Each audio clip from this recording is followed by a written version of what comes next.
Hi there, I'm Zoot Java. Today I'd like to talk about the possibility of stricter rules being enforced at the Canadian border to help stop the coronavirus spread across Canada. At least this is what Prime Minister Justin Trudeau said.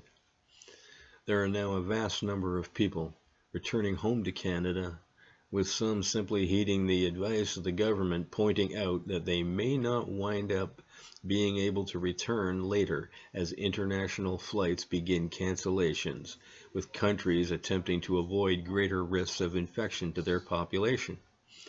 The government are requesting that those coming into Canada to self-isolate for 14 days.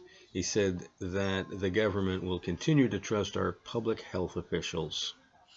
The Conservative Party, opposition to Trudeau's Liberal Party for those not familiar with Canadian politics, have been calling for Trudeau to shut down the borders and to increase the amount of money his government is putting in place to aid the economic hit on the country.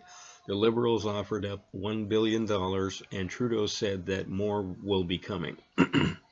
President Macron of France said the G7 leaders will be holding a meeting in which they will coordinate an economic response this week. My take on this? Well, the news has at least been out for a little while, and why people are waiting until the last minute to return to their country is beyond me.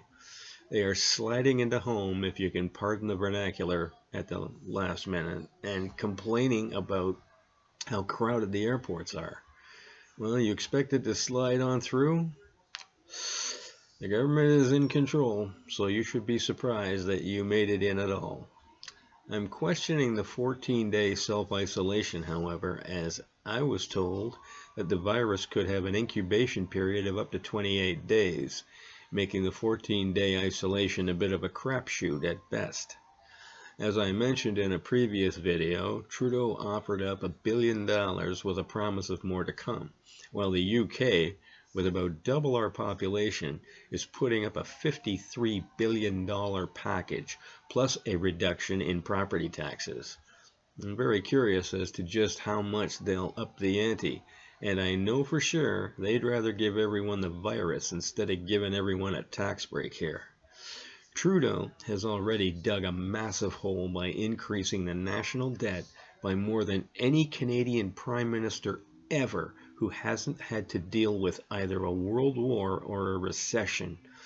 Now, with a tailor-made excuse for his fiscal mismanagement of Canadian money, or should I say, debt through tyranny, with the coronavirus to deal with, he blundered on a colossal scale.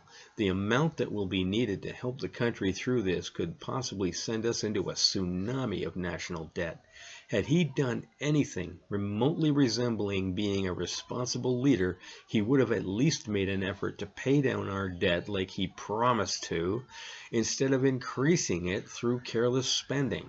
We would therefore have a not so terrifying debt to face before even having a chance of paying it off.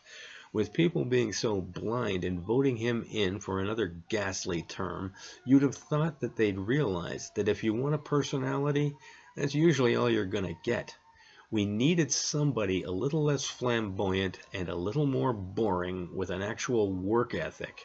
A work ethic for the actual Canadian citizens who deserve it.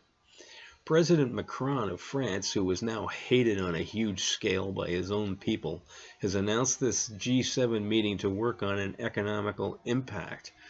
I hope these world leader geniuses have heard about the technological marvel known as a conference call and work it out this way instead of wasting time and money traveling to a place where they can all gather and spread the virus amongst themselves. As for closing the borders, it would be more than diligent to place actual military guards at Roxham Road, where busloads of aliens illegally are still crossing from New York into Quebec.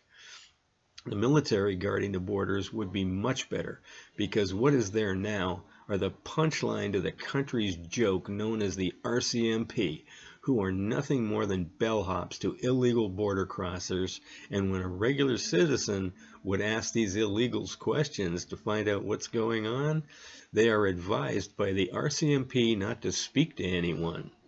When asked if they should at least screen them for coronavirus, Members of Parliament refused to answer, and they ignored reporters. A few showed actual guts and replied that yes, they should be tested, and others saying that they should have to go to an official border crossing. Well, now for what you've been waiting for, my bad joke.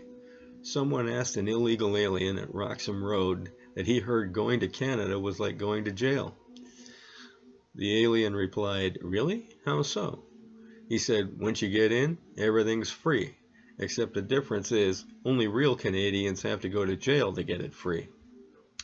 Anyways, don't forget to like and subscribe because it really helps me out. Hit the bell for notifications of more of my words of wisdom, and share my content on all your social media because I tend to get censored by all the usual suspects. Until later, have a Java on Zoot.